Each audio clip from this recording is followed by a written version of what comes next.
далайд гарцгүй орнууд нийтлэг бэрхшээл сорилтыг даван туулж хөгжлийн зорилтуудаа хэрэгжүүлж байна. Нэгдсэн үндэсний байгууллагын дээд төлөөлөгчийн газраас гаргасан судалгаанд далайд гарцгүй хөгжиж байгаа орнуудын хөгжлийн түвшин тэдгээр улс далайд гарцтай байх тохиолдлоос дунджаар 20% доогуур байна гэжээ. Дэлхийн банкны бизнес эрхлэлтийн тухай тайлангаас харахад далайд гарцгүй хөгжиж орнуудын худалдааны зардал нь дамжин өнгөрөх улс орнуудтай харьцуулахад даруй 2 дахин өндөр байна.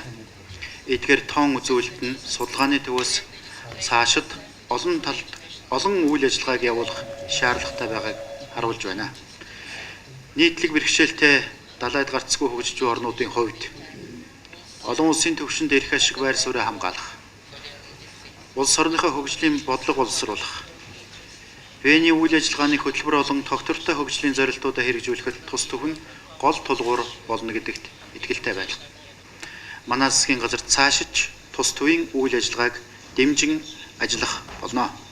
Хүндэт төлөөлөгчдөө өнөөдрийн хурлаар та бидний хувьд чухал ач холбогдол өгье.